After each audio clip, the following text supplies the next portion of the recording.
Muito boa noite, pessoal. Espero que vocês estejam bem. Estamos começando mais uma reunião do BIFI, hoje sob a direção da linha temática Direito e Liberdade Religiosa. E hoje nós vamos falar sobre idolatria política e suas raízes.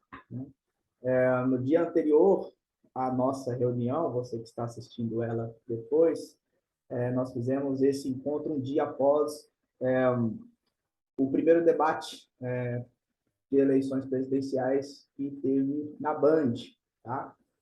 Mas o tema de hoje ele é um pouco mais profundo, porque nós vamos tentar entender um pouco as origens do que nós estamos falando de idolatria política, enfim. E eu já quero aqui compartilhar minha tela com vocês. Eu quero falar rapidamente sobre isso e depois já quero ir para as perguntas, porque hoje nossas perguntas, enfim, hoje tem muita coisa para a gente refletir aí a respeito, né? Então, o tema de hoje é a idolatria política e suas raízes, né? Então, a primeira coisa que eu quero trazer aqui para nós pensarmos é exatamente o conceito de idolatria, né? A gente fala muito sobre isso. A gente às vezes tem uma visão equivocada, assim, restrita de idolatria a algo referente a imagens, né, a representações visuais. Mas a gente vai percebendo que quando a gente fala de idolatria, a gente fala de um aspecto muito maior, muito mais profundo, né? E aí nós começamos com esse conceito do Tim Keller, que eu acho que diz muito bem sobre o termo idolatria. O Tim Keller ele vai dizer que idolatria é confiar nas coisas criadas e não no Criador, para nossa esperança e felicidade, relevância e segurança. Então, a partir do momento que eu deposito a minha confiança em um elemento, em uma parte integrante da criação do cosmos, e não no Criador de todas as coisas, né? E não em Deus, automaticamente eu já incorro na idolatria, né? Então, esse conceito inicial do Tim Keller, ele já traz muito bem sobre o que é a idolatria.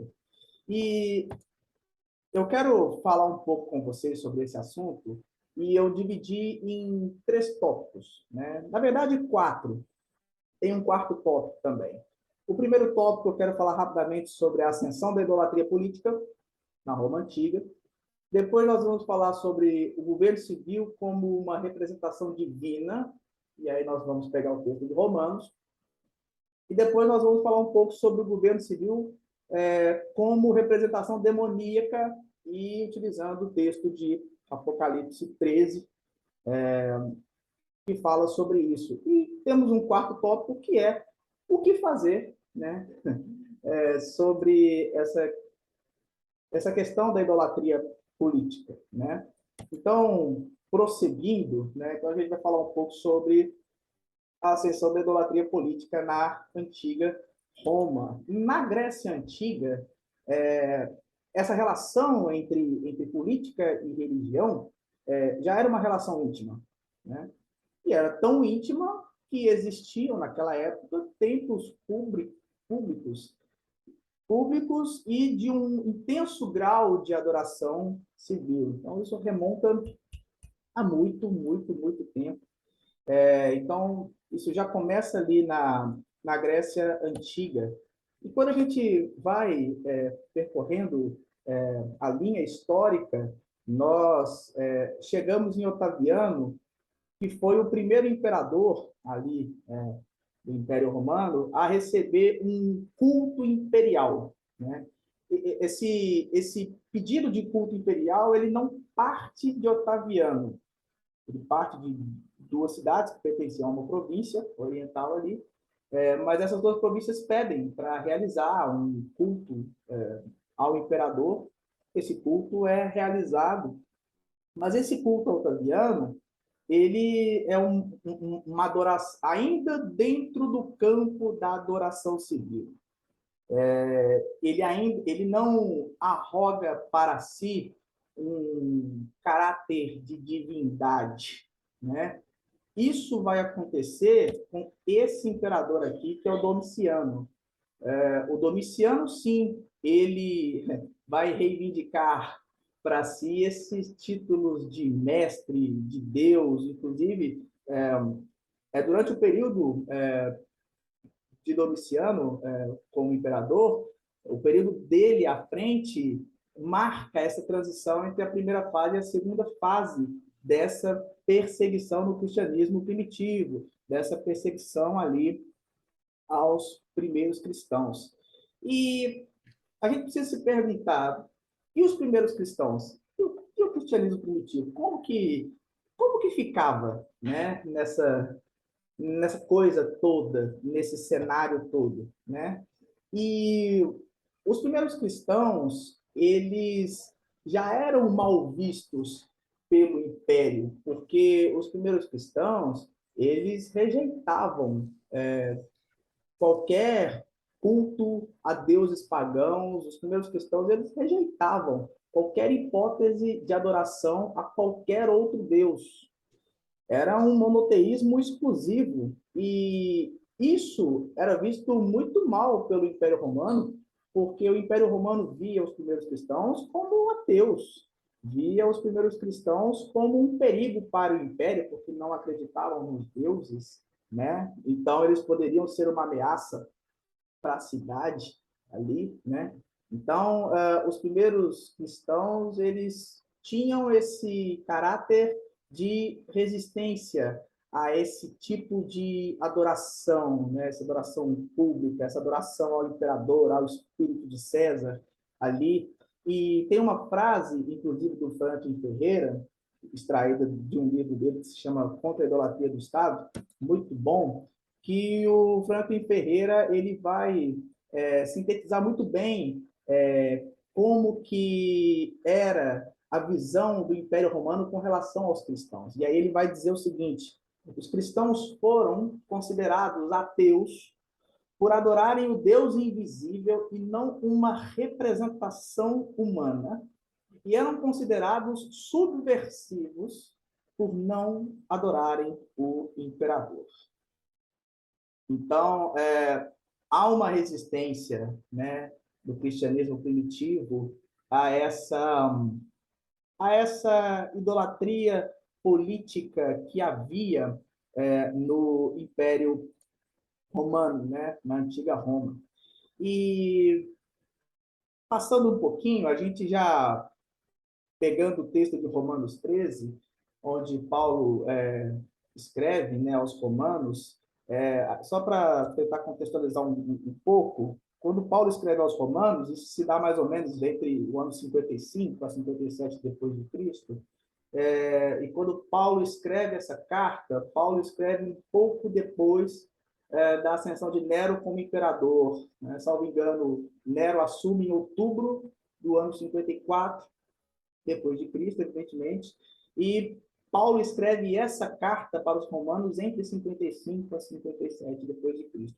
E aí Paulo, lá em Romanos 13, principalmente versículo 1 a 7, ele vai destacar alguns pontos sobre a questão da autoridade da representação governamental, né, que é o governo civil como representação divina, né, que a gente tacou no tópico aqui.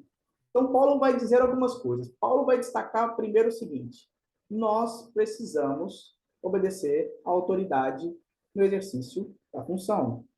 Então, Paulo deixa isso muito claro na sua carta aos Romanos: obedeçam às autoridades, né? Obedeçam às leis também, é algo que Paulo enfatiza bastante nessa carta de Romanos.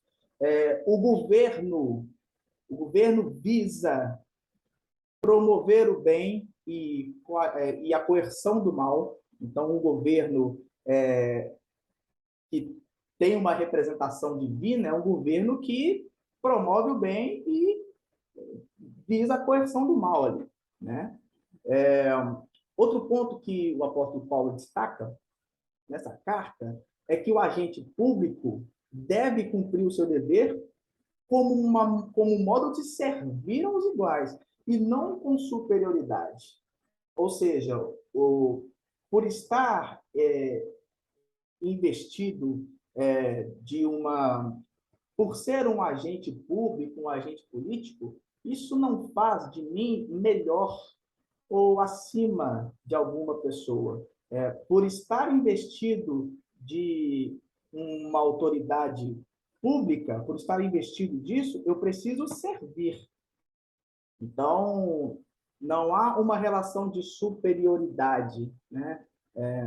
Não há uma classe de seres humanos melhores ou piores apenas porque eu exerço uma função pública e se eu exerço uma função pública, logo eu sou melhor que você. Não, não tem isso, né? Então, o apóstolo Paulo, ele destaca isso aqui. Outra coisa que Paulo menciona em Romanos 13 é que Deus concede autoridade a quem ele aprova ou rejeita. Então, por mais que seja essa pessoa, esse governante, uma pessoa que não agrada aos olhos de Deus, mas a autoridade que o investe, ela vem de Deus. Mesmo que ele não seja aprovado aos olhos do Senhor. E, por fim, Paulo vai dizer o seguinte para os romanos: olha, vocês precisam obedecer às leis, ainda que elas sejam consideradas injustas. Mas, tem um detalhe, vocês obedeçam às leis injustas, desde que essas leis injustas não os obriguem a pecar. Por que eu estou falando isso sobre obedecer leis injustas? Porque naquela época, as pessoas se queixavam de uma alta carga tributária, né? Os judeus reclamavam muito dessa alta carga tributária que havia, eles se sentiam muito oprimidos, era imposto para tudo quanto é lado, né? Qualquer semelhança com os dias atuais é mera coincidência, tá? Mas os judeus, os primeiros cristãos, enfim, eles se sentiam muito oprimidos com essa situação. Mas Paulo não vai desencorajá-los de pagar um imposto que, embora injusto, embora questionável, era devido, né? Mas por que obedecer a leis injustas, mas que não obrigam a pecar? Eu vou dar um exemplo do Antigo Testamento e vocês vão entender. Daniel era alguém do alto escalão do governo babilônico, né? E uma vez emitiu-se um decreto de que todos do Império Babilônico ali deveriam adorar, prestar culto, orar única e exclusivamente ao rei, né? O que Davi fez? Daniel fez? Daniel soube do decreto e Daniel fez o que ele sempre fazia. Subiu para o quarto, orou em direção a Jerusalém, como ele sempre fazia 3 vezes ao dia, né? O resto da história, todos já sabem, Daniel foi mandado para a cova dos leões, enfim. O restante todos nós já sabemos.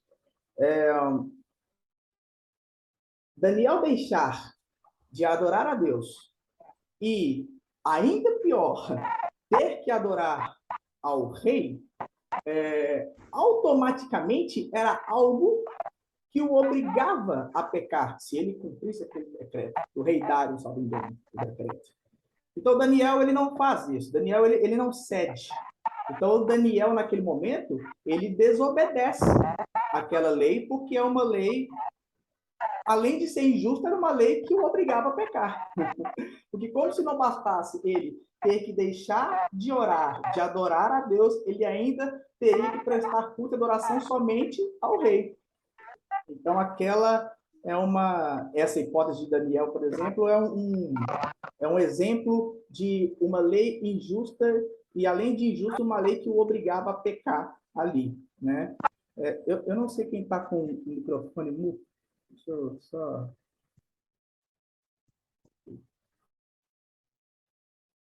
Beleza. Pessoal, eu vou só pedir, quem tiver com o microfone, para mutar rapidão. Isso, beleza. Ok, ok, ok. Então, basicamente, Paulo vai tratar sobre essas questões lá em Romanos 13, né? Essas ideias centrais de Paulo. E tem tem um dizer de Pedro em Atos 5 que vai muito nisso que nós acabamos de falar aqui, que Pedro vai dizer o seguinte, Atos 5, 29. Se a autoridade governamental nos envia ao pecado, é melhor obedecer a Deus que a homens. Então, vai muito naquele exemplo ali de Daniel que eu citei agora há pouco. Né? E eu quero colocar, claro, evidentemente, Jesus aqui na discussão, porque Jesus era político? Como que funcionava esse negócio? Me explica um pouco disso aí. E quando a gente fala dessa relação entre cristãos e política, políticos e cristãos, nós precisamos entender algumas coisas que são importantes, né? A primeira delas, cristão não faz parte de revoluções que cobrem violência, né, ou desobediência às leis, né? Cristão não faz parte de revoluções que podem cobrar ou podem induzir algum tipo de anarquia, vamos dizer assim. E Jesus, se a gente for olhar, Jesus ele foi antirrevolucionário. Se nós pegarmos o texto de João 6,15, onde as pessoas queriam proclamar Jesus rei e ele foge, é um exemplo muito claro que Jesus não tinha a intenção de se proclamar ali, né, frente ao Império Romano. Não. A pegada de Jesus, o intuito de Jesus ali era outro completamente diferente, né? E, além disso, uma coisa muito interessante que nós precisamos destacar aqui é o seguinte, e tem tudo a ver com o nosso cenário atual, né, aqui no Brasil. Os homens têm projetado na política um interesse, uma esperança e uma transformação do mundo que nós só devemos ou só deveríamos projetar essas expectativas em Cristo Jesus.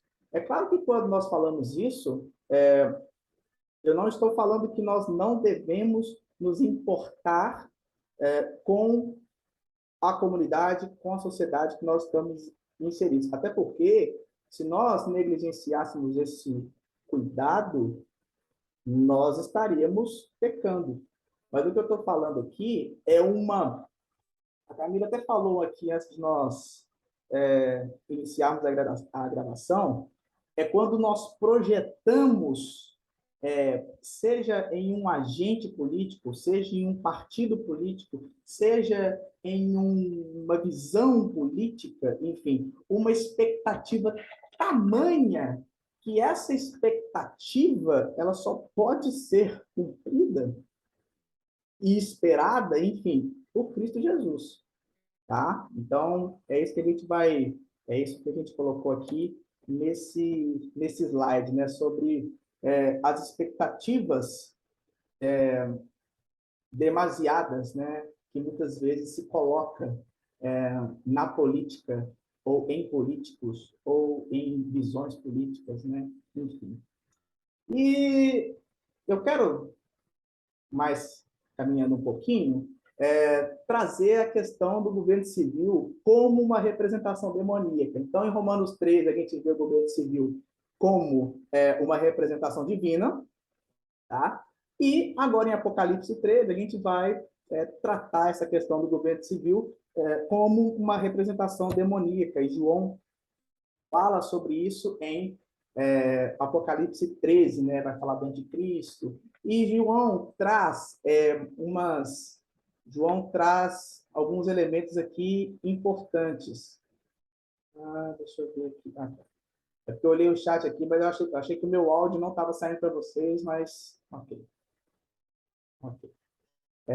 Então vamos lá. O que João vai falar em Apocalipse 13? A respeito do anticristo, o espírito do anticristo, né? Enfim, como que nós visualizamos isso. A primeira coisa que João destaca é a respeito da forma de falar e agir do anticristo, né? Porque a forma como o anticristo, o espírito do anticristo, enfim, fala e age, ele tira de Deus o tratamento de glória que Deus merece. Então, quando a gente fala de anticristo, a gente está falando de alguém que fala e age, né, de modo a tirar a glória de Deus, certo? Outro ponto que João vai trazer em Apocalipse 13. Essa autoridade, ela, essa autoridade, ela se assume representar Deus, na verdade, ela é guiada pela força de Satanás. Essa autoridade ela é guiada pelas forças do maligno, ainda que ela se assuma, ainda que ela diga que represente a Deus, né? Outra coisa que João vai falar em Apocalipse 13 é que os povos não vão perceber por estarem absorvidos pela autoridade e pelo poder do anticristo. Pela autoridade e pelo poder desse governo civil, dessa representação demoníaca, né? Então, as pessoas vão estar tão imersas por essa autoridade que elas não vão perceber ali, né? Outra coisa que João traz a respeito dessa representação demoníaca é que o governante ele usará o seu poder militar para matar seus opositores, né? João vai falar também tratar-se de um governo global, ou seja, o alcance dessa autoridade vai se dar no mundo todo. E por fim, João vai dizer o seguinte: os santos não se submetem à besta, por se submeterem a outro governo. Vou repetir. Os santos não se submetem à besta por se submeterem a outro governo. Peraí. Que governo que é esse, então? Quando João fala que os santos não vão submeter à besta por se submeter a outro governo, esse outro governo, gente, é o governo de Cristo. Tá? Por isso que os santos não se submetem à besta. Porque eles se submetem ao senhorio de Cristo. E um ponto que nós precisamos deixar claro aqui é que Apocalipse, embora seja um livro profético, mas Apocalipse traz coisas que já aconteceram também, né? Quando João fala dessas coisas, e quando nós olhamos o Império Romano, quando nós vemos a perseguição do Império Romano aos cristãos, gente, nós estamos vendo isso, o espírito do anticristo. Apocalipse é um livro que fala de coisas que já aconteceram, coisas que vão acontecer, né? Às vezes se tem uma visão de que Apocalipse é só uma projeção de futuro, quando na verdade não. O Luiz Saião, ele participou de um, de um podcast, Inteligência Limitada, e o Luiz Saião tem uma frase muito interessante. O Luiz Saião vai dizer o seguinte: olha, o primeiro anticristo que surgiu foi Nero. Nero foi o primeiro anticristo que surgiu. Depois de Nero, surgiram vários outros, né? Até chegarmos num anticristo que vai ser a figura final ali, né? Então, quando se fala do espírito do anticristo, por exemplo, o espírito do anticristo, ele esteve, enfim, evidente em várias figuras, né? A gente vai talvez trabalhar um pouco sobre isso na hora das perguntas também, né? Deixa eu passar o slide aqui, senão eu não termino. Deixa eu colocar aqui. Isso. Tentação da idolatria política. Em que nós podemos ser tentados politicamente falando. Nós podemos ser tentados, por exemplo, a adorações civis sem percebermos, né? Nós podemos ser tentados a depositar toda a nossa esperança e confiança em uma pessoa específica ou em uma visão política específica, né? Nós podemos ser tentados, inclusive, a querer atribuir a alguém, né, a alguma figura, a alguma pessoa, uma imagem divina, né? Uma figura messiânica até. E nós podemos ser tentados a uma lealdade cega, incondicional, total ao Estado, ou a uma autoridade, ou a uma figura específica. E vale nós refletirmos sobre o que fazer. O que fazer diante dessa situação?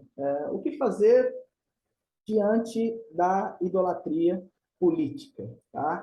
E a primeira coisa que eu destaquei aqui no slide a primeira coisa, cuidado com os dois extremos. Porque, de um lado, nós temos uma submissão, uma defesa religiosa. Então, a gente acha que eu coloquei aqui, né, achar que o ministro de Deus é o próprio Deus. Achar que aquela figura de autoridade é o próprio Deus. Porque, assim como nós, políticos, são ministros de Deus, mas que podem ser influenciados pelo pecado, né? Assim como nós somos de Cristo, mas podemos ser influenciados pelo pecado, né? Enfim, o primeiro extremo, então, é quando há uma devoção cega a alguém. Mas também tem um outro lado, que é uma oposição exagerada, radical, né? É quando há uma tendência de achar que governos são o próprio diabo, né?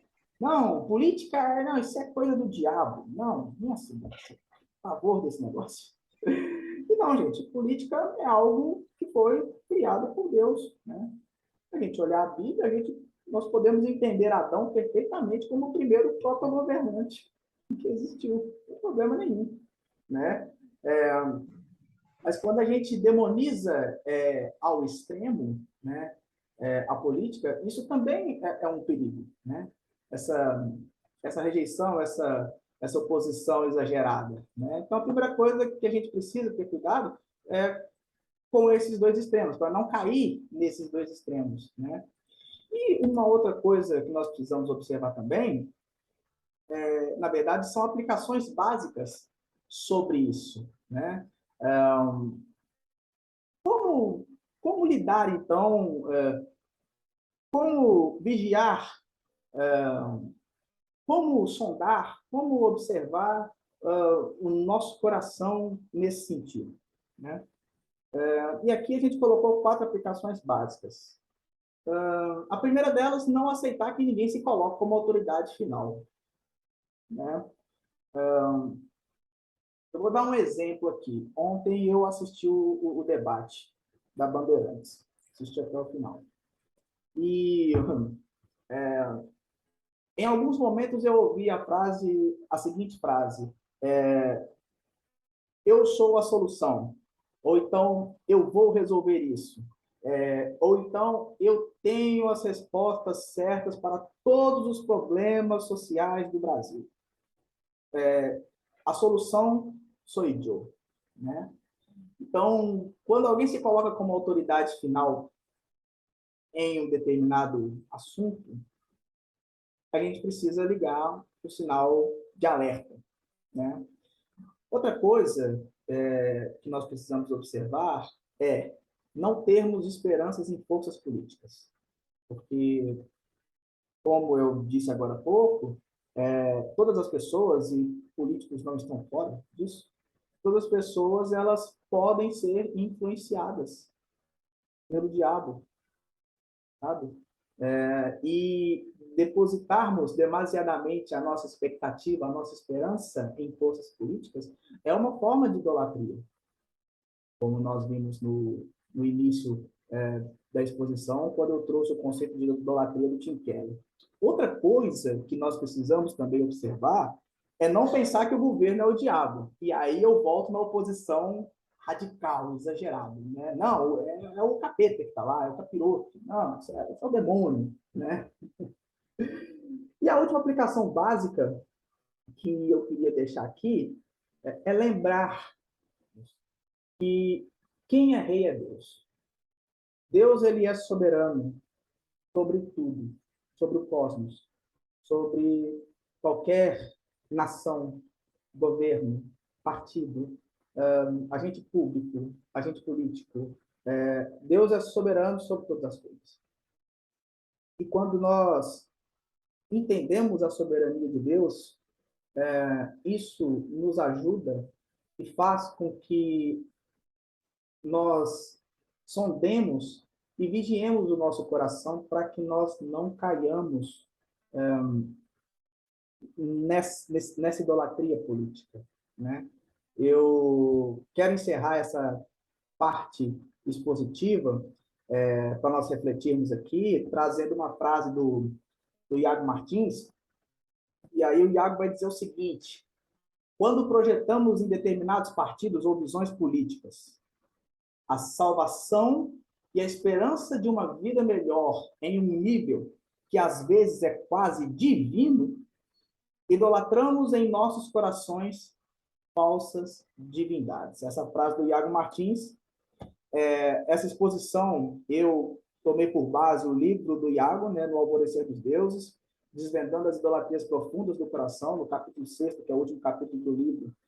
O Iago vai trazer essa questão da idolatria na perspectiva política, e eu achei muito, muito interessante.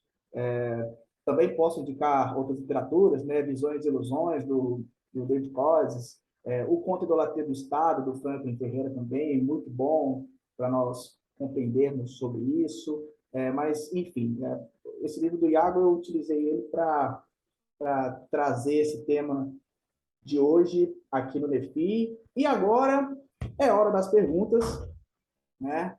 Temos, separei algumas perguntas aqui para nós refletirmos a respeito, mas antes, eu vi que durante o tempo que eu falava aqui, eu vi que a Camila levantou a mão. Camila, você quer falar alguma coisa ou você prefere que eu comece a fazer as perguntas e você vai falando aqui? Não, pode seguir a sua ordem aí, eu falo ao final, não tem problema não. Obrigada. Não, beleza, beleza. Deixa eu... Ok, tem algumas perguntas aqui, então. E eu hoje, mais do que nunca, eu quero muito ouvir vocês sobre essas perguntas, tá? Se você não quiser abrir microfone, não quiser abrir câmera, pode comentar no chat que a gente lê aqui, tá bom? Pessoal, a primeira pergunta que eu quero colocar aqui para nós refletirmos, discutirmos a respeito é o seguinte, né? Qual a opinião de vocês com relação ao modo como uma parte da igreja brasileira aborda, interage, se relaciona com a política aqui no Brasil? Né? Qual é a opinião de vocês sobre essa relação de uma parte considerável da igreja brasileira com a política? O que vocês acham sobre essa relação aqui no Brasil, né? Igreja e política?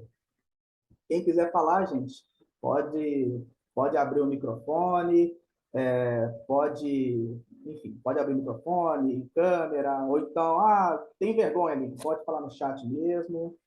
Fiquem à vontade, pessoal. Bom, eu acho que tem uma coisa que você comentou, são os extremos, né? Por um lado, alguns demonizam e outros idolatram os políticos, né? Parece que o comportamento da igreja nesse sentido é justamente ficar nesse pêndulo. Se a gente olha para um tempo atrás, a política era demonizada e agora parece que surgiu o Messias, inclusive até o nome do sujeito é, acaba contribuindo para isso. Então, acho que é essa relação aí. Eu não sei se tem algum fenômeno social que descreva isso, mas se a gente olhar a história, eu tenho essa impressão. Muito bom, sabe? Deniro, desde já, muito boa noite, viu, querido? Prazer receber você aqui no meu filho. Enfim, é um prazer tê-lo aqui conosco, viu? Olá, boa noite a todos. É a minha primeira reunião aqui. Para quem não me conhece, eu me chamo Deniro e sou historiador. Bom, sobre essa questão da igreja, eu ainda acho que seja pelo fato das nossas congregações e do evangelicalismo brasileiro ainda ser muito imaturo com relação a questões políticas. E sobre essa questão do Messias político, isso não é de agora, né? O irmão anteriormente estava falando, mas isso não é de agora. No governo Collor, por exemplo, a igreja apoiou demais o Collor quando ele foi acusado de corrupção. A ditadura militar também houve uma participação muito grande, tanto da igreja católica quanto da igreja evangélica, na marcha para a vida. Você tem sempre a igreja se engajando politicamente, isso eu falo num contexto brasileiro, justamente buscando algum tipo de solução em homens. Eu acho que a grande pergunta seria onde nós estamos errando em assuntos políticos. Eu acho que a imaturidade política evangélica é um grande problema. Eu acho que isso é que deve ser pensado. Óbvio que eu não vim aqui para trazer um ponto final na discussão, mas que a gente reflita sobre isso. É isso. Gostei dele. Boa, boa. Camila? Eu queria aproveitar a presença do colega aí que se identificou como historiador e, e ouvir dele, de você, Lincoln. É, assim, historicamente, isso vem acontecendo no Brasil. Eu acho que a gente também tem que lembrar, e como alguém do direito, eu me sinto um pouco no dever de fazer essa lembrança, de que a democracia é muito recente no Brasil, né? Se a gente comparar, por exemplo, com outros países como Estados Unidos e Europa. E às vezes eu sou muito criticada por ser defensora da democracia, como se isso fosse um problema, né? Mas acho que as pessoas do direito têm essa questão de, ah, você é muito democrática e tal. Não é um endeusamento do regime, mas é uma compreensão de que ele é o menos nocivo dentre as demais tentativas históricas, né? E também porque a minha compreensão de evangelho, e eu posso estar equivocada, mas assim, não é de um evangelho que se impõe, que a partir de uma verdade religiosa, e ninguém está negando aqui que Cristo é o caminho, a verdade e a vida, mas a adesão ao cristianismo nunca foi feito ao longo da história da igreja, nem no Antigo, nem no Novo Testamento, de forma com o uso da força física, da coação, da violência. Então, eu percebo que alguns irmãos, e aí não sei se é um problema do pentecostalismo ou mais geral, eu não sei se a leitura, às vezes, do período dos juízes, de alguns textos do Antigo Testamento, leva a essa ideia de que nós precisamos impor o cristianismo por ser a religião correta, em detrimento de todas as outras. Eu não nego que ela seja, mas eu nego que a via adequada seja de uma imposição. Se eu não me engano, é uma frase do Martin Lloyd-Jones, né, que não é possível se impor o cristianismo pela lei. Você não transforma ninguém em cristão porque você tem uma lei que é compatível, por exemplo, com a moralidade cristã, embora essa lei seja desejável. Nós, como cristãos, precisamos sempre entender que se o Espírito não regenerar interiormente, de nada vale todo esse esforço, toda essa empreitada. Então, assim, me parece, eu sempre tenho a sensação de que buscar a redenção numa via político-social é uma maneira de você diminuir, ainda que não intencionalmente, a pessoa e obra de Cristo. E isso me incomoda profundamente. E eu acho que é nesse ponto que entra a idolatria estatal e entra um projeto de redenção por uma via não espiritual. Porque eu acho que essa idolatria ela se manifesta quando, diante de erros claros, que não são apenas pecados, isso não é uma forma de diminuir os pecados, mas quando também se trata de crimes, e crimes até hediondos, você tem cristãos e líderes defendendo práticas criminosas, porque é necessário defender o indefensável para manter o apoio político.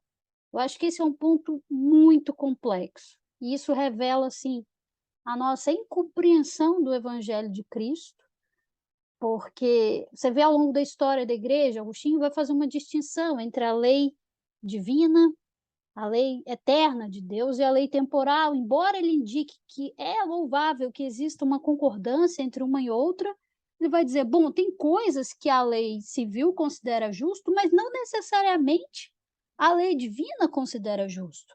E cabe a você discernir isso na prática. E ele dá um exemplo, na obra Livre-Arbítrio, e cita isso também em Cidade de Deus, que é o seguinte: caso um comerciante tenha sido roubado, ainda que a lei civil torne lícito, permita que, ao resistir àquele crime, ele tire a vida de quem lhe roubou, de quem praticou esse ato de injustiça, roubando os seus bens, ainda que a lei permita, isso não significa que poder é sinônimo de dever, ou seja, pela lei você pode fazer isso, você pode atuar em legítima defesa, mas o poder precisa ser distinguido do dever, e aí eu acho que ele faz referência ao dever ético, ao dever essencialmente cristão. Por que eu digo isso?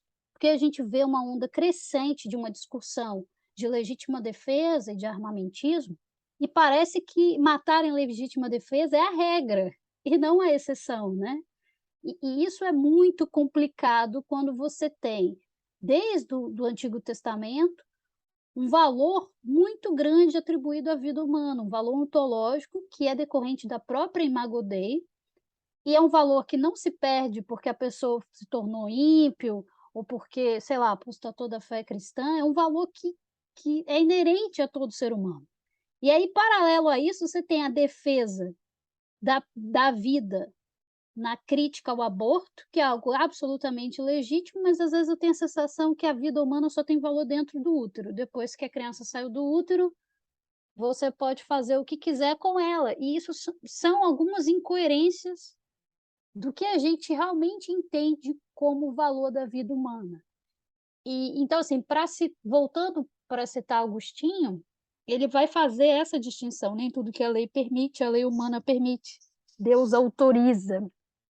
E, como alguém do direito, eu tenho me incomodado absolutamente com coisas que a lei humana proíbe, e são absolutamente razoáveis a lei humana proibir, como, por exemplo, ofensas, xingamentos, calúnias, difamação, um vocabulário absolutamente torpe, incompatível com o evangelho, e pessoas distorcerem o texto bíblico para dizer que a lei está errada naquele aspecto.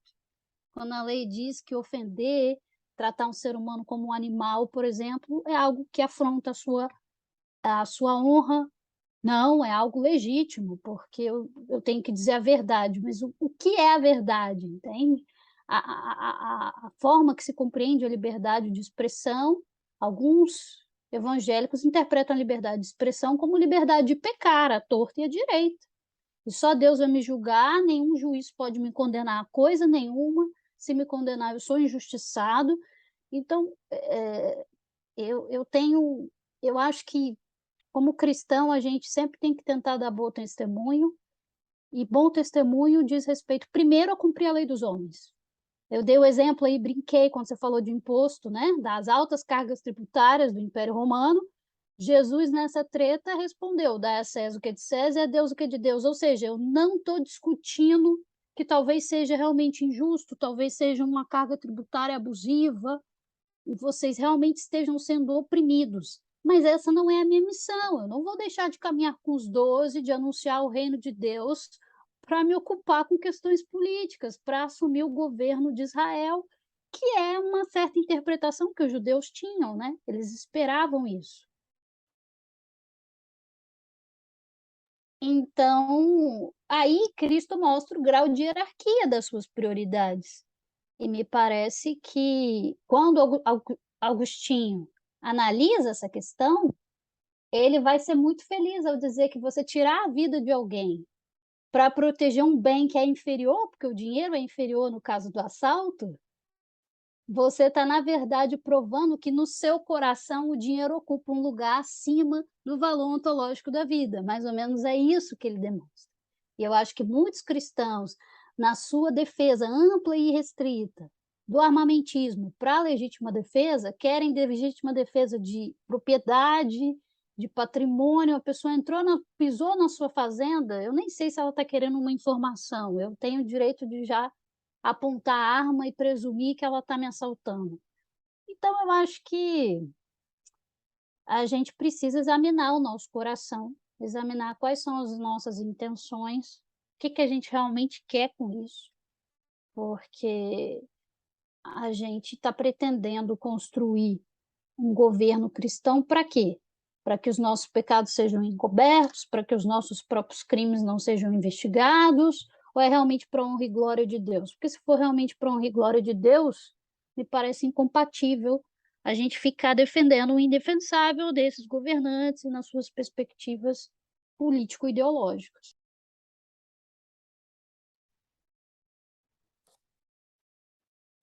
Beleza, muito bom, Camila. Muito bom. Alguém quer comentar a respeito dessa primeira pergunta sobre a relação, né, ao modo como considerado parte da igreja aborda, interage, se relaciona com a política aqui no Brasil? Eu estou colocando aqui no chat, eu coloquei como a igreja brasileira, mas eu também não vou generalizar também. Vou colocar uma parte da igreja brasileira, né? Mas alguém ou podemos ir para a próxima pergunta? Podemos ir para a próxima pergunta, então, né? Pessoal, e se você não quiser abrir câmera, microfone, pode comentar no chat, viu, pessoal? A gente lê aqui. Eu quero colocar um segundo ponto aqui na discussão, que é o seguinte: como que a idolatria política tem impactado a igreja? Quais os reflexos da idolatria política dentro da igreja, dentro das comunidades de fé? Qual tem sido o impacto dessa idolatria política?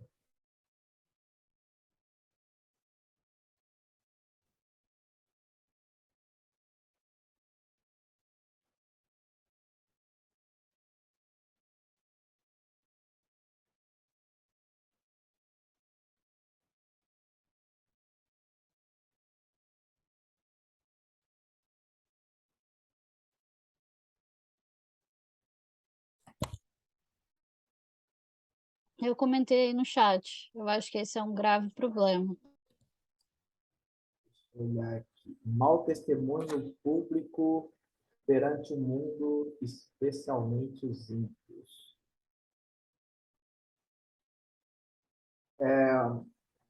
Eu vou, eu vou lançar uma coisa aqui, pessoal, e dentro dessa pergunta 2, eu vou lançar uma ideia, uma reflexão. Eu queria que vocês comentassem um pouco, né? Como a idolatria tem impactado a igreja. Eu percebo que um dos reflexos da idolatria política na igreja é, muitas vezes, a demonização de quem pensa diferente. E aí você atribui a quem tem uma visão política diferente da sua uma pecha de herege, de demônio, de enviado de Satanás. Então, por exemplo, quando se ouve frases do tipo cristão tem que ser de direita, ou então o contrário, cristão tem que ser de esquerda. Porque se cristão for de um espectro político diferente, não é cristão. Vocês acreditam que esse tipo de pensamento é um retrato da idolatria política que tomou conta de algumas comunidades de fé? Pode falar. Eu acho que é sempre problemático quando nós tentamos colocar requisitos para que pessoas se tornem membros de igrejas, por exemplo, que não são requisitos bíblicos, não encontram respaldo na Escritura. Então, quando você diz que a pessoa só é salva, só é regenerada, se ela for da ideologia A ou B, você está colocando um aspecto absolutamente secundário como primário, como se ele compusesse, por exemplo, o credo apostólico. E isso sim é uma heresia. Não é dizer que um cristão de esquerda ou de direita é um herege. Acho que existe uma certa liberdade no campo político, ou deveria existir, e ela não pode sofrer coação por autoridade ou autoritarismo eclesiástico. E eu percebo isso, assim, eu já falei isso em outros momentos, não sei se é aqui, mas eu apresentei um requerimento na minha igreja local, criticando a postura da igreja no período da pandemia, que mesmo com alta taxa de contaminação não suspendeu os cultos públicos.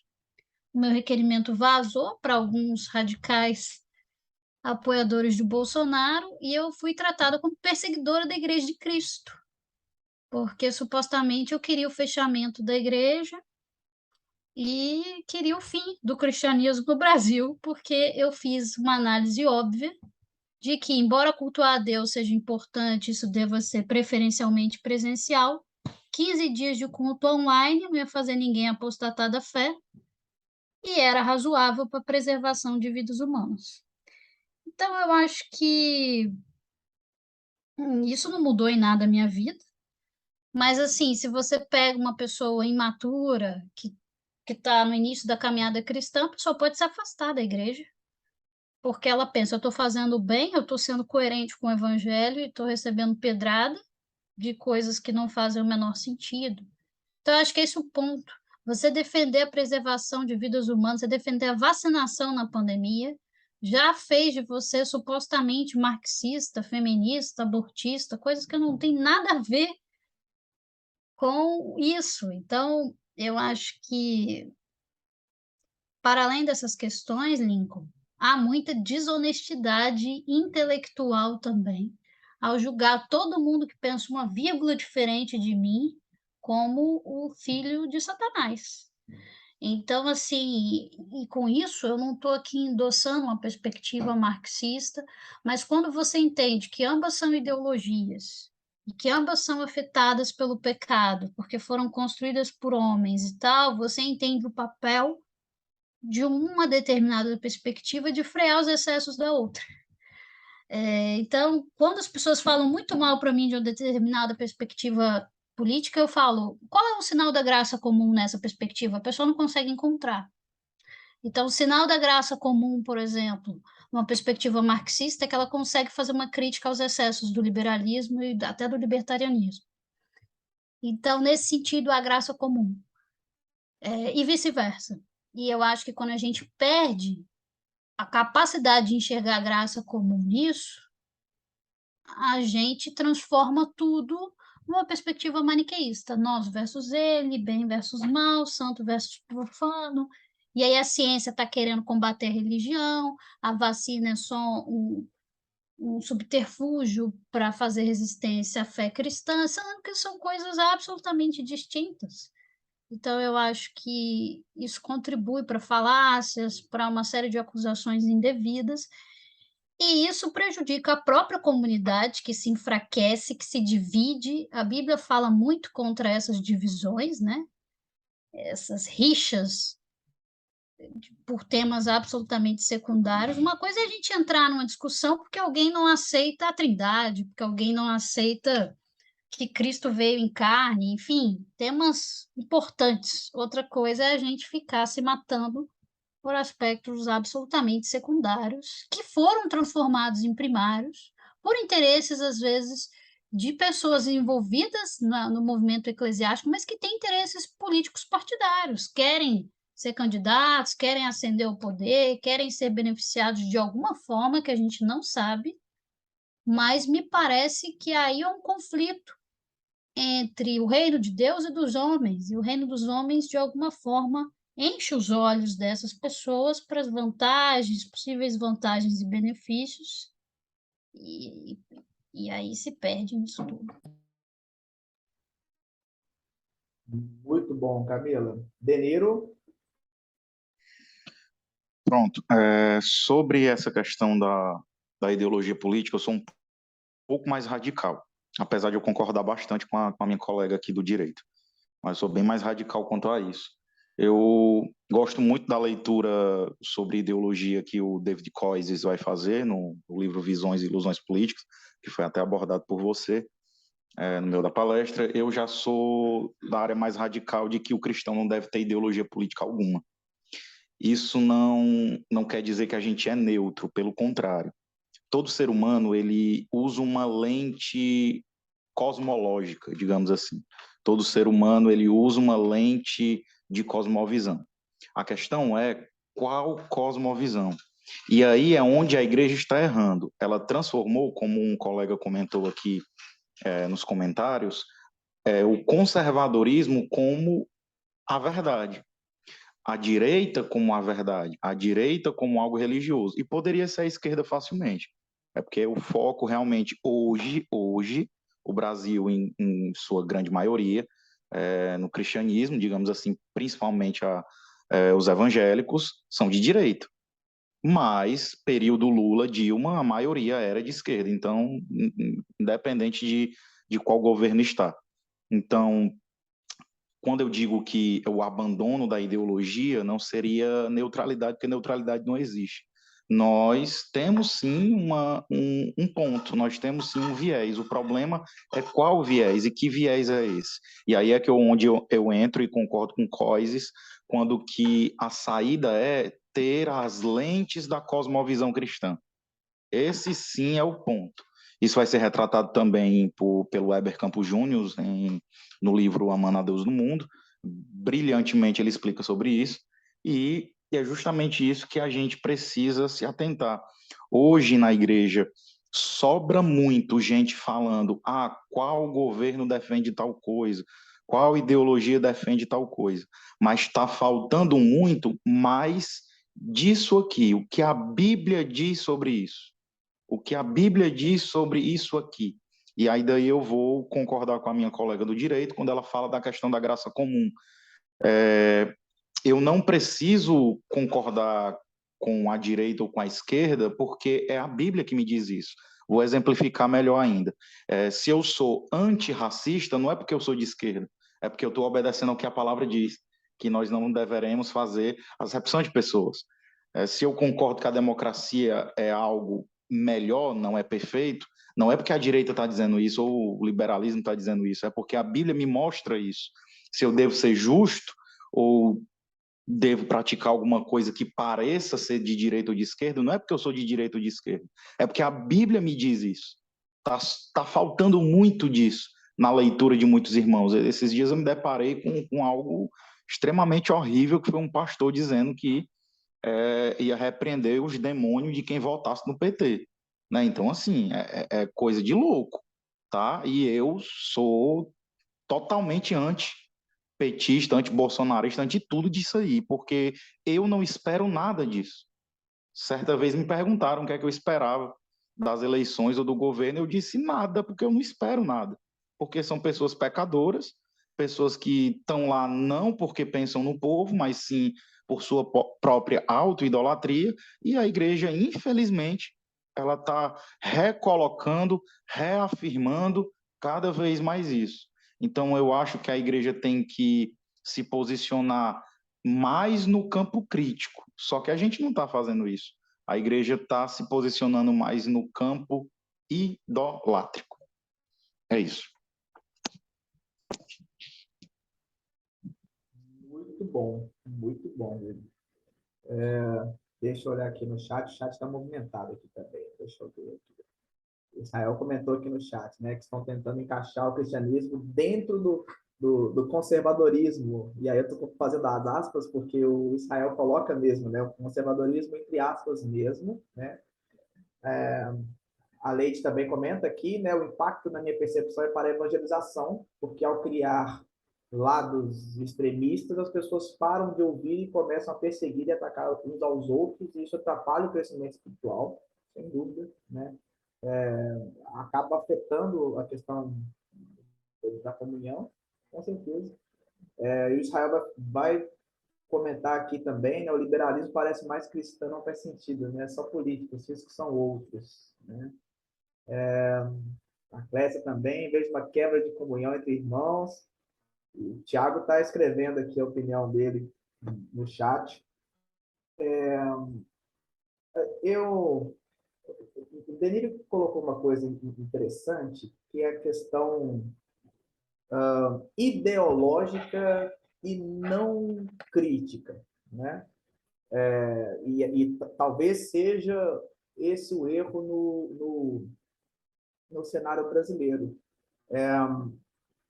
Eu acredito que um bom exemplo, acredito que um bom exemplo de cosmovisão cristã com relação a um olhar em todos os aspectos, eu acho que o neocalvinismo faz isso bem, né? Eu acho que o Kuyper, o Dober, o Bavinck, eu acho que o neocalvinismo ele dá essa contribuição muito interessante a respeito desse olhar o mundo, mas um olhar de uma cosmovisão crítica, né? Olhar o mundo sob as lentes da revelação de Deus, mas é um olhar não ideológico, é um olhar mais crítico, né?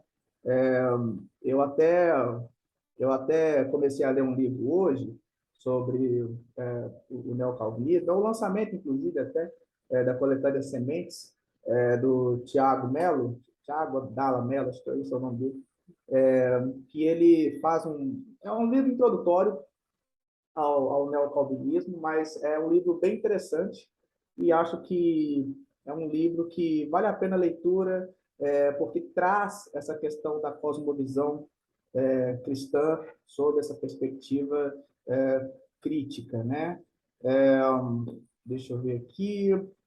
Camila tinha levantado a mão, tirou. Camila, você quer falar alguma coisa? Não, sobre o neocalvinismo, eu só ia comentar que o pastor Igor Miguel postou, não sei se foi hoje ou ontem, um texto do Abraham Kuyper muito interessante, que ele diz que o cristão não deve esperar do governo que trate a religião cristã com primazia ou prioridade frente às demais religiões. E é muito interessante o texto, porque até os próprios erros do cristianismo ou excessos na sua interpretação são corrigidos por pessoas que, às vezes, mesmo ignorantes em relação ao evangelho, por graça comum, entendem que aquilo é absurdo. Por exemplo, um ímpio, quando vê um cristão é, apoiando frases absolutamente degradantes em relação a negros, mulheres ou qualquer coisa, o próprio ímpio acha estranho, que, nossa, mas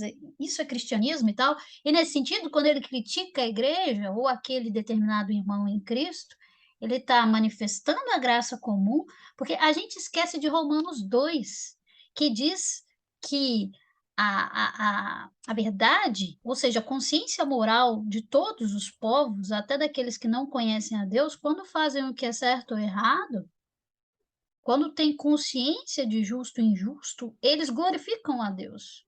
Romanos capítulo 2, que isso é a revelação geral, ou seja, Deus se revela de forma geral através da consciência moral a todos, justos e injustos, ímpios e cristãos. Então, mesmo o ímpio pode corrigir um cristão, e se eu calo as outras religiões, não deixo o cético, o ateu, o espírita se manifestar para proteger o cristianismo, na verdade eu posso estar fazendo um dano ao próprio cristianismo. Interessante. Gostei, gostei. Deniro levantou a mão também. Pode falar. Não, só reafirmando também sobre o neocalvinismo, eu concordo também, eu acho que o neocalvinismo seria uma boa crítica sobre essas realidades políticas, não só o Kuyper, como o Hermann Doiver também, é perfeito com relação a isso, principalmente no que diz respeito à soberania das esferas, a qual ele vai falar. Eu acho que esse é o ponto que a igreja tem que se colocar, justamente como Doiver e Kuyper colocam, que é a soberania das esferas, que a política, apesar de ela ter uma soberania, ela não pode interferir nas outras esferas. Em si mesmo, ela tem a sua soberania, mas ela não deve interferir nas outras esferas. E aí muitos cristãos pecam justamente nisso. Muitos cristãos, eles pecam justamente nisso, que é justamente querer um governo cristão, querer um tipo de governo teocrático, querer um tipo de governo que seja aliado da igreja. Isso é como se nós cuspíssemos na cara dos reformadores, porque foi isso uma das grandes mudanças que nós tivemos do legado da reforma protestante, no que diz respeito fora do sentido religioso. Foi somente com a reforma protestante que houve realmente houve uma separação entre igreja e Estado. Tentaram isso com absolutismo, não deu certo. Reforma protestante veio e aí finalmente concretizou-se o que tanto se esperava, né? A separação entre igreja e Estado e o estabelecimento da democracia. Então você vê que a gente está regredindo, porque a gente está querendo um governo cristão, a gente quer um presidente que fale somente para os cristãos e um presidente que governe só para os cristãos. E a gente está esquecendo que isso é antibíblico. Olha que paradoxo. Você querer um governo que seja governado só por cristãos, sendo que a Bíblia não diz isso. O governo precisa governar para todos, independente daqueles justos e injustos, digamos assim. Então, a gente precisa parar de se preocupar com esse tipo de coisa e também parar de esperar algum tipo de messias político, quer seja da direita, quer seja da esquerda. O capítulo será sempre o mesmo: a corrupção, a idolatria e o messianismo. Isso não é novo, sempre teve no Nordeste, teve em Canudos, teve período anterior à reforma, houve na ditadura, houve no governo Collor, houve no governo Lula, houve no governo Dilma e também está tendo no governo Bolsonaro e terá nos governos posteriores. Isso não é novo, vai continuar acontecendo, e se a igreja não amadurecer com relação a essa posição crítica, que a nossa posição é essa, porque o único governo perfeito que a gente espera é o governo do nosso Senhor, Jesus Cristo, a gente vai sempre enxugar gelo, melhor dizendo. Excelente, excelente. Estou gostando da interação. Está muito bom. Está muito bom. Reflexões de alto nível. Eu vou ler aqui o comentário do Tiago, aqui no chat. Tá? E aí o Tiago ele vai comentar do ponto de vista do pensamento político e da influência das ideologias, né? E ignorando um pouco essa questão do Estado. Aí o Tiago vai dizer o seguinte, abre aspas, o que tem me preocupado é a importância de uma reforma do pensamento do cristão sobre o ser humano e, em relação a isso, da própria política, porque me preocupa a influência tanto do marxismo quanto do liberalismo nas pessoas.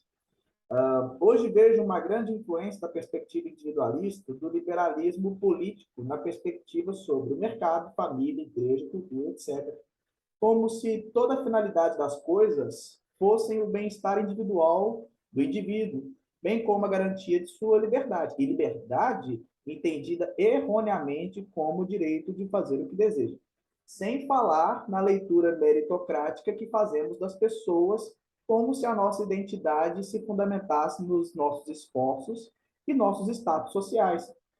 Além disso, a igreja brasileira é apegada ao bem-estar que as sociedades ocidentais produzem, algo que o próprio Schaeffer viu como um risco para o cristão. Porém, também me incomoda a influência marxista pela concepção materialista da realidade, que numa perspectiva maniqueísta, que ignora o pecado e a realidade espiritual do ser humano, reduz o mal num nível material, a classe opressora redundando numa eterna luta de classes que aponte para uma redenção num plano temporal. Isso é maniqueísmo puro. Aí as pessoas precisam se empenhar numa salvação temporal, em trazer o céu à terra por via da luta e da revolução. São concepções que muitas vezes podem influenciar os cristãos e atrapalhá-los de seu papel como embaixador de Cristo na terra. Tiago, muito bom, muito bom. Inclusive, a Camila também fez um comentário anterior, também levantando essa questão do maniqueísmo, né? A Camila também levantou, falou muito sobre Agostinho também nessa perspectiva. Muito bom, mano, muito bom seu comentário. Curti demais. A Leide aqui, obrigada pelas trocas de hoje, foi um prazer, Leide. Obrigadão por estar conosco, viu? A Camila comentou aqui no chat também, né, sobre a crítica do Kierkegaard, sobre a união entre igreja e Estado na Dinamarca, que é muito boa nesse sentido também, né? Pessoal, eu vou colocar mais um tempero aqui, porque, deixa eu ver, eu vou colocar mais um tempero aqui, na nossa conversa. Eu vi uma postagem hoje do Marcos Botelho, só que ele colocou como uma afirmação, eu estou colocando como pergunta aqui para vocês, tá? A igreja, né, nesse cenário atual nosso contexto, a igreja, ela está preparada para falar abertamente, publicamente, sobre amar quem pensa politicamente diferente, politicamente contrário? Vocês pensam sobre isso?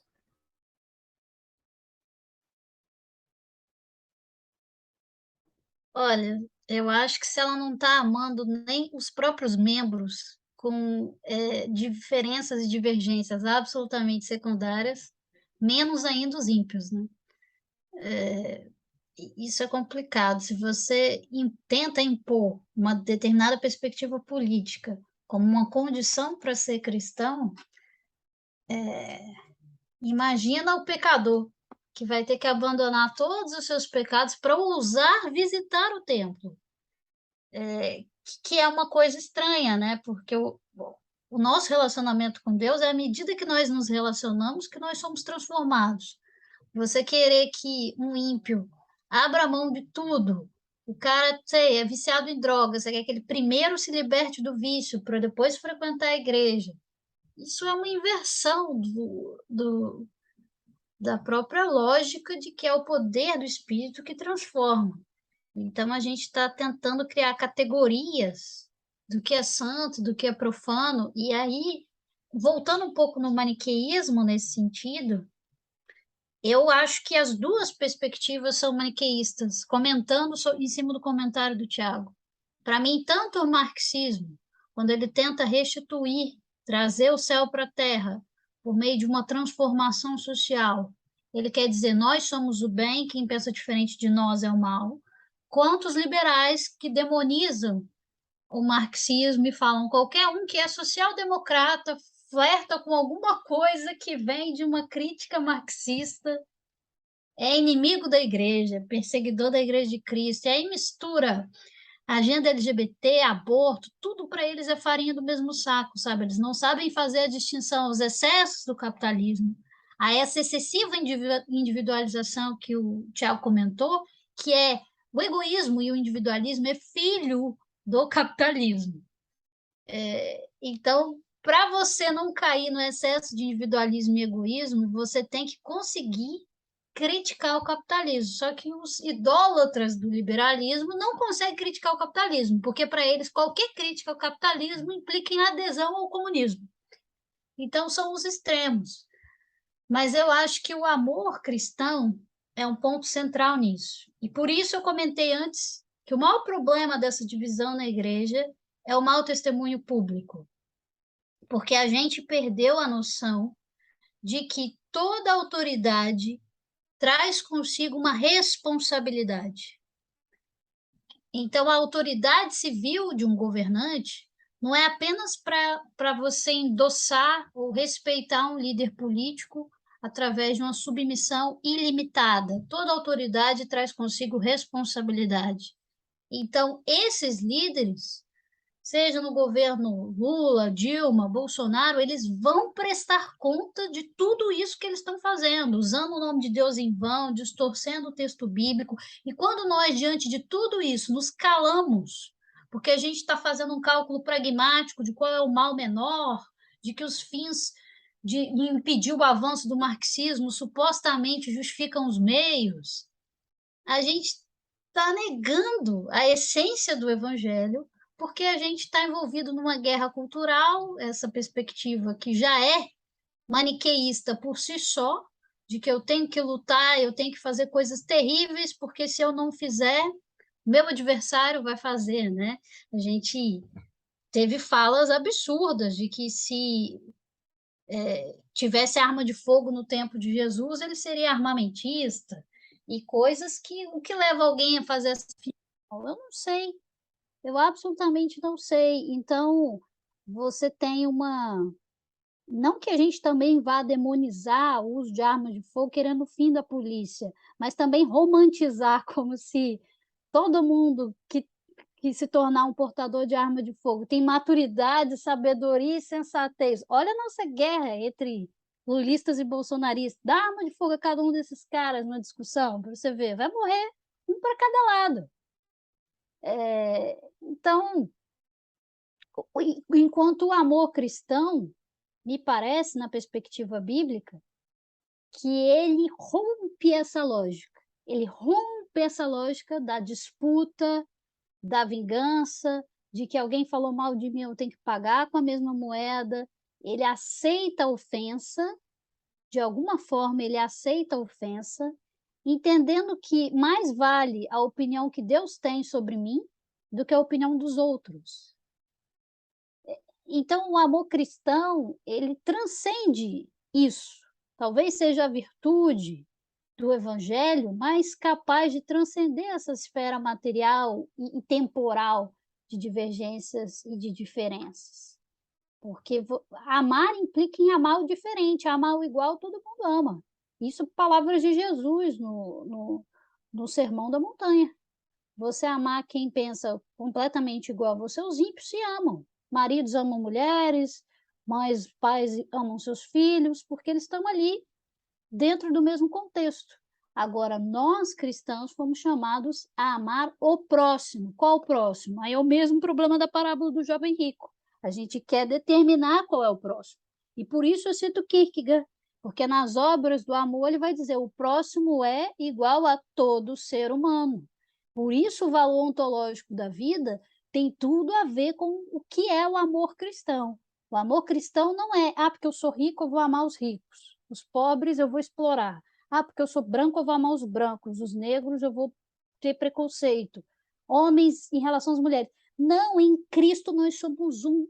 E mesmo que essa pessoa ainda não tenha sido lavada e redimida pelo sangue de Cristo, o que a Bíblia diz?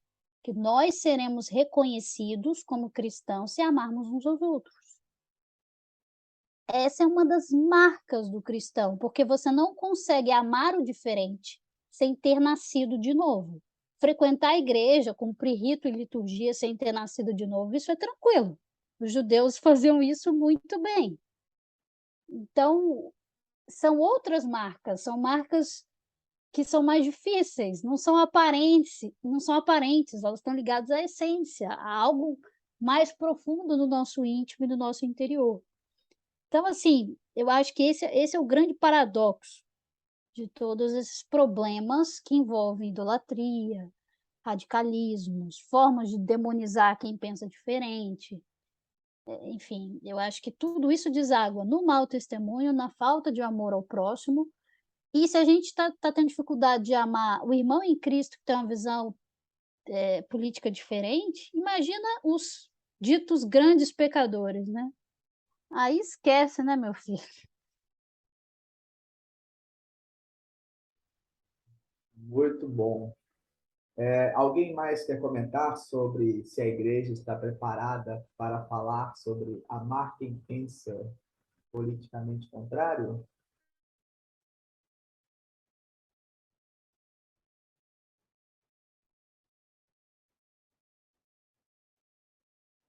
Beleza. Pessoal, eu vou passar para a última pergunta, então, porque na verdade essa pergunta são duas em uma, mas eu gostaria que nós comentássemos um pouco e aí já caminhando para o final. Como lidar com igrejas e cristãos idólatras, políticos, né?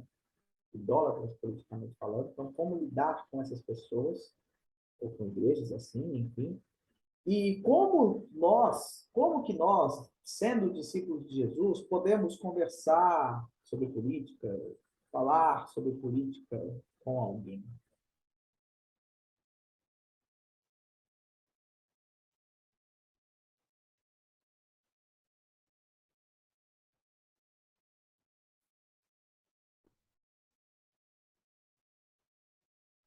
Deniro,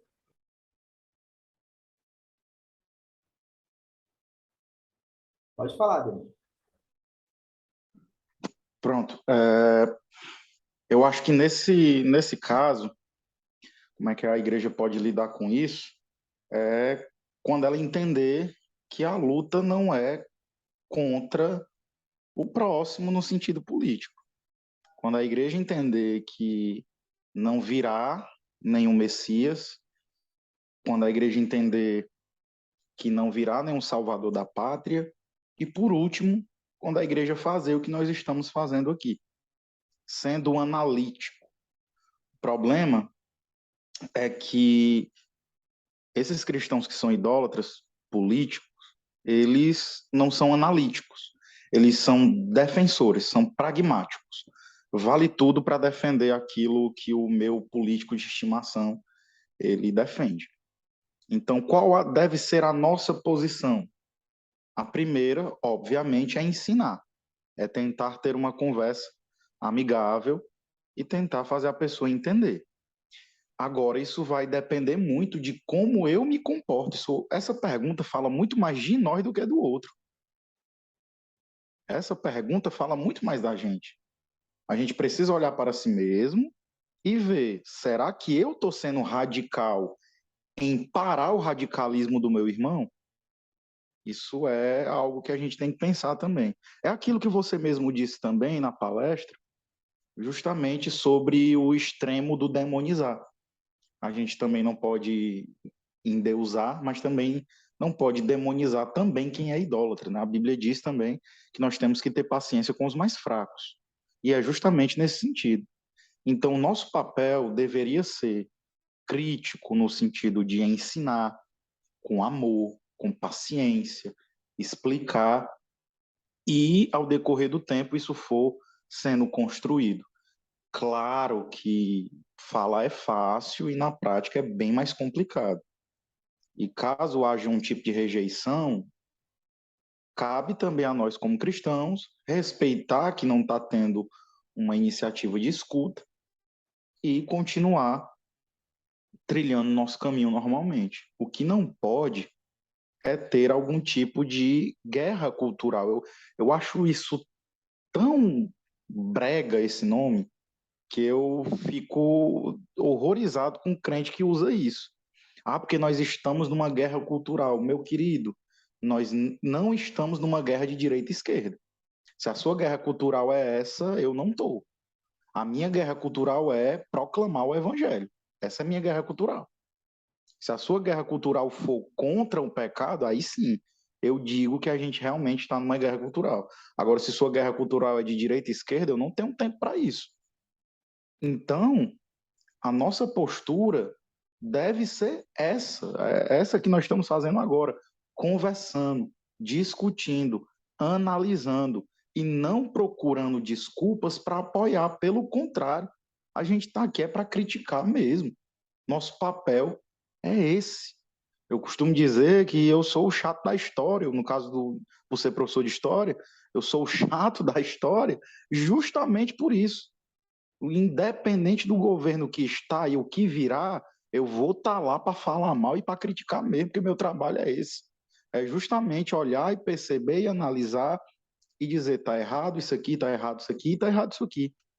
Sendo que nós, como cristãos, temos que dar esse testemunho tanto para ímpios como para os próprios irmãos, e não deixar com que isso se espalhe. E isso também, convenhamos, também é culpa de muitas lideranças evangélicas. Não é segredo para ninguém que muitas lideranças evangélicas escolheram um lado político. E toda liderança influencia os seus liderados. Isso é totalmente fato, não há o que discutir. Você tem, de um lado, líderes como o próprio Marcos Botelho, o René Kivitz, que deu uma entrevista esses dias, dizendo que para ser cristão tem que ser de esquerda. Não é bem assim. Como você tem também outros líderes, como Malafaia, Marco Feliciano, essa galera aí, de que se você for de esquerda, você nem crente é, né? Tem que ser de direita. E aí você não tem um meio termo. E quando eu falo de meio termo, eu não estou falando desse palavreado e jargão político de isentão, essas parafernália toda. Eu estou falando, o meio termo de nós cristãos é a palavra. A gente não está concordando com o político fulano de tal porque ele é da direita ou porque ele é da esquerda, mas é porque a Bíblia nos diz isso. O que é que a Bíblia diz sobre isso? Então, eu acho que é por aí a discussão. Eu acho que é por aí. Excelente, excelente. Antes de passar para Camila, o Marcos comentou algo aqui no chat e eu achei interessante. Olha só, o Marcos vai comentar o seguinte: me converti há mais de 15 anos ao cristianismo, né? E ainda vejo a repetição, a velha repetição dessa frase: a igreja não está preparada para isso, né? E essa frase ela se aplica sobre vários assuntos, né? Para que a igreja está preparada, né? Eu acho interessante essa pergunta, porque eu entendo que a igreja está preparada para discutir qualquer assunto na qual ela se debruce a conhecer e, ao mesmo tempo, aborde pedagogicamente. Traga isso a toda a comunidade de uma maneira educativa, pedagógica. Traga à mesa, né? O John Stott vai dizer que a igreja, além de possuir uma responsabilidade espiritual, a igreja tem uma responsabilidade social. Né? A igreja ela está inserida dentro de uma comunidade, dentro de uma sociedade, enfim, a gente não vive numa bolha. Né? Além disso, o Igor Miguel, no livro A Escola do Messias, que super recomendo, é um livro fantástico, vai dizer que a igreja é um lugar onde se exerce a pedagogia. Então, a partir do momento que a igreja coloca estes assuntos na mesa, né, e coloca esse assunto e aborda esses assuntos como política, economia, qualquer outro assunto, enfim.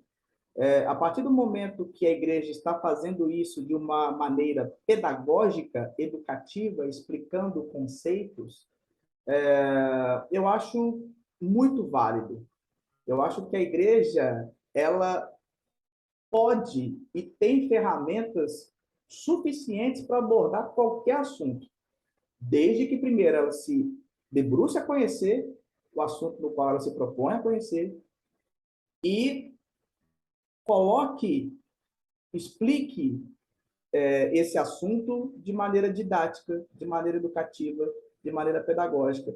Eu acho que quando a igreja faz isso, quando a igreja realiza isso, eu acho que nós conseguimos, eu acho que a igreja consegue fazer com que as pessoas exerçam uma fé inteligente, uma fé mais madura, uma fé mais sólida, né?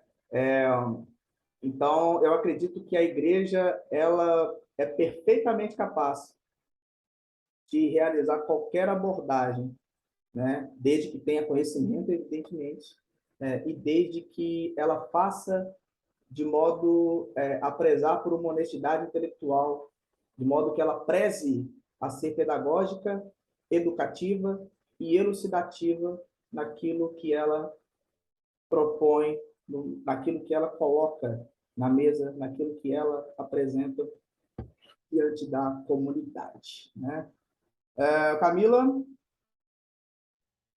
Lincoln, você tocou num ponto muito interessante sobre a pedagogia, e isso é também uma missão da igreja, né? Instruir desde as crianças até os adolescentes, jovens, adultos. A EBD tem esse papel também.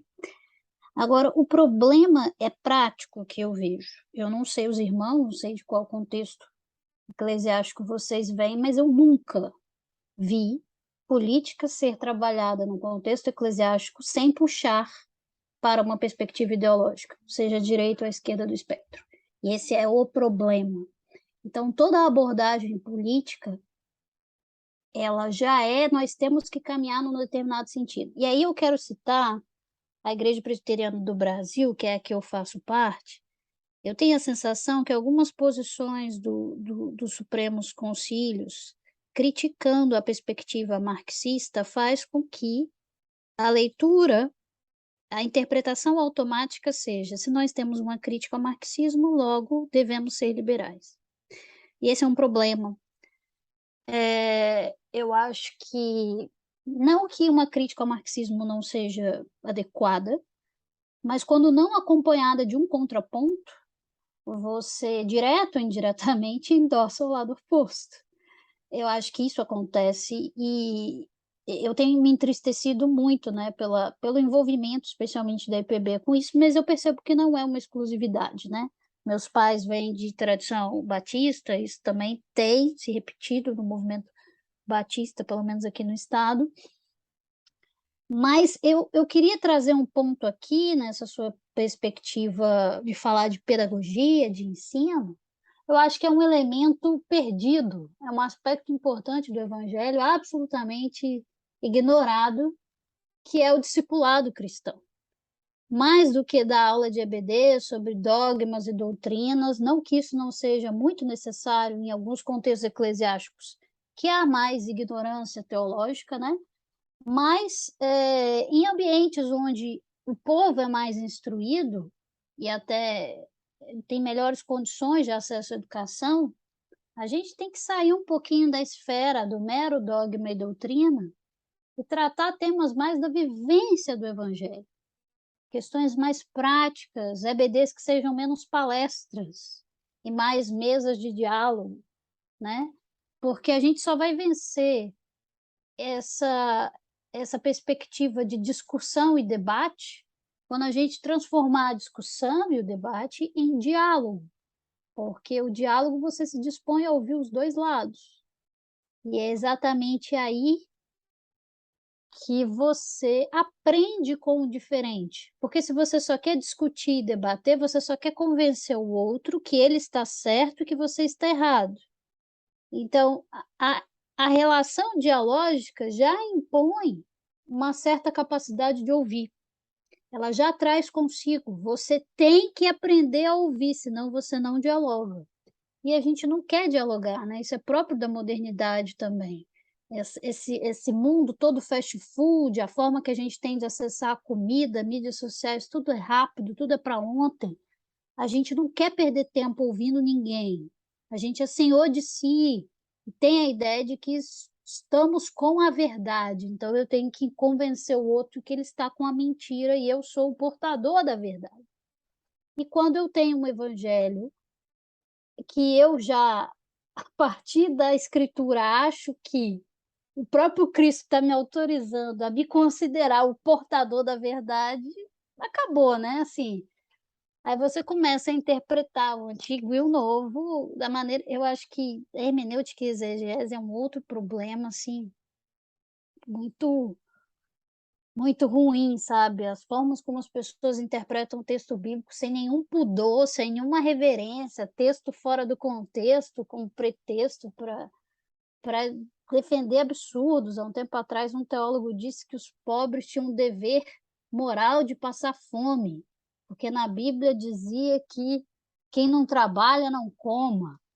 Assim, o contexto de Tessalonicenses que diz isso é completamente diferente dessas ilações, sabe? Essas afirmações categóricas. Aí o cara é seguido por uma multidão de pessoas que acham que ele é uma figura de autoridade, então o que ele está dizendo é uma verdade absoluta.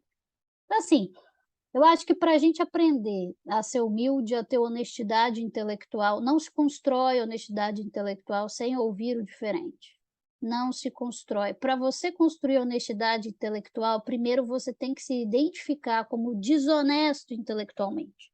Ou seja, como quem não conhece o que o outro está dizendo e presume ou pressupõe que conhece para impor a sua própria visão de mundo.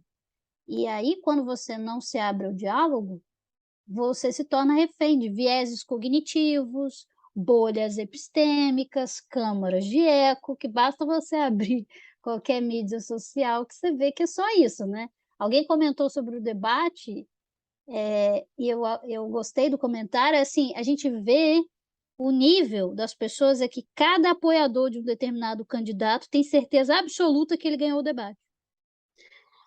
A cegueira é tão grande que o mesmo evento, o mesmo debate que milhares de brasileiros assistiram, cada apoiador de um candidato tem a certeza, foi o meu candidato e não o outro que venceu. Então, assim, como é que a gente quer criticar o relativismo ético?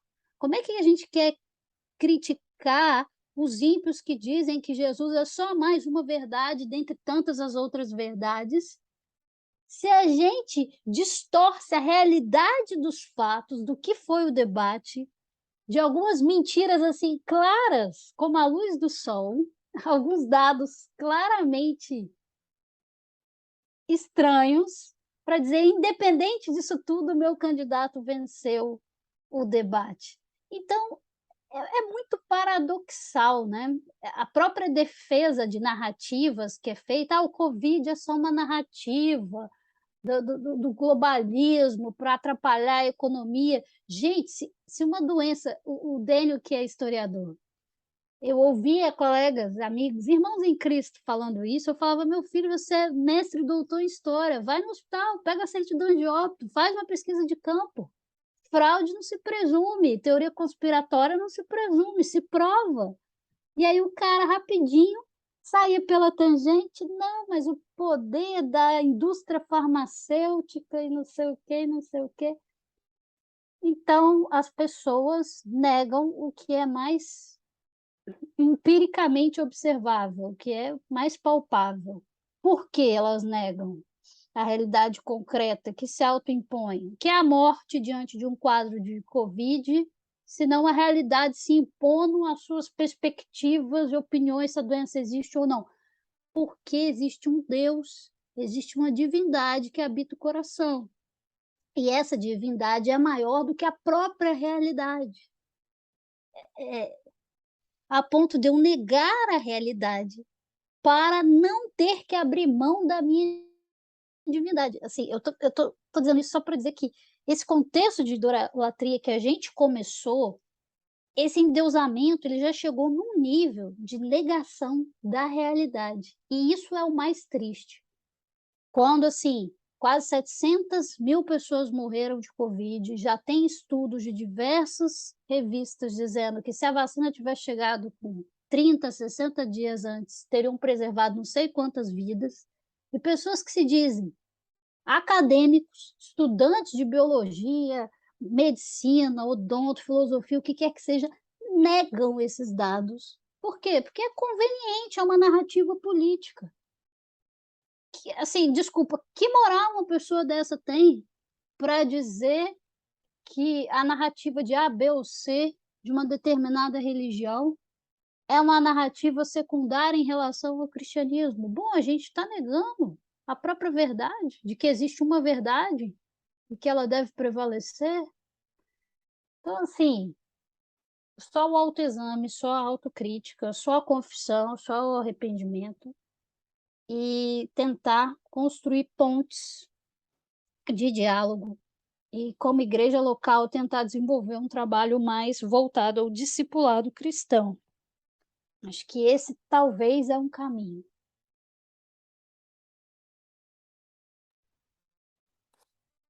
Discipulado cristão. Bem legal, uma excelente ferramenta também, e pode nos ajudar bastante, né, nesse contexto. O Tiago colocou aqui no chat, a igreja só vai entender o verdadeiro papel social dela quando perceber que ela é um lugar de hospitalidade e humildade, em que o indivíduo deve ser uma abertura ao outro, como Cristo fez ao encarnar-se. E mais, compreender que Deus, sendo triuno, assim o ser humano também vive em comunidade para amar o seu próximo. E é verdade, é verdade. Nós precisamos sempre nos inserirmos nesse contexto de comunidade, né? Quando nós vivemos em comunidade, quando nós estamos com pessoas, estamos em contato, não nos limitamos a uma pequena parcela, a uma única bolha. Quando nós nos expandimos mais, nós conseguimos olhar mais o outro, enxergar mais o outro, ouvir mais o outro, perceber mais o outro, né? Respeitá-lo, amá-lo, né? Isso que o Thiago trouxe também no chat é muito bom. Eu até coloquei no chat também uma indicação de livro também muito bom, que é O Cristão em uma Sociedade Não Cristã, do John Stott. É um livro muito bom também para a gente entender mais sobre o tema, né? O James Smith fala isso também, né, Israel? Né? O discipulado é o caminho para a transformação, é o melhor meio de pôr a mão na massa, embora os engajados acham que discipular é pouca coisa. Discipulado é fundamental. Discipulado é fundamental. Discipulado é você trabalhar na base, é você trabalhar ali questões essenciais, né, que nós precisamos mesmo compreender, né, pessoal? Galera, nós estamos caminhando para o final. Camila, quer falar mais alguma coisa? Mãozinha levantada. Não, eu esqueci a mão aberta, a mão levantada, desculpa. Não, tranquilo, tranquilo. Pessoal, adorei o nosso encontro de hoje. Adorei as reflexões de vocês, foi realmente incrível. O tema também ele é instigante para nós refletirmos, para pensarmos a respeito. Quarta-feira, depois de amanhã, tem mais reunião do NEFI, como fazer teologia em tempos de crise. Como fazer teologia em tempos de crise. Não percam a nossa reunião às 8 da noite, quarta-feira. E sexta-feira terá o encontro do Clube de Leitura, que nós vamos discutir sobre o livro Deus que Destrói Sonhos, do Rodrigo Bibo. Então não percam também, essa semana tem NEFI hoje, tem NEFI quarta, tem NEFI sexta-feira, meu Deus do céu, é NEFI praticamente a semana inteira, tá bom, pessoal? Muito obrigado a cada um de vocês que estiveram conosco, divulguem o NEFI nas suas redes sociais, grupos de WhatsApp, tem o nosso canal no YouTube também, Núcleo de Estudos Fé Inteligente. Se inscrevam no nosso canal também, assistam o conteúdo que nós disponibilizamos por lá também. Beleza, pessoal? Um grande abraço para vocês, boa noite, fiquem com Deus, até mais, pessoal. Tchau, tchau.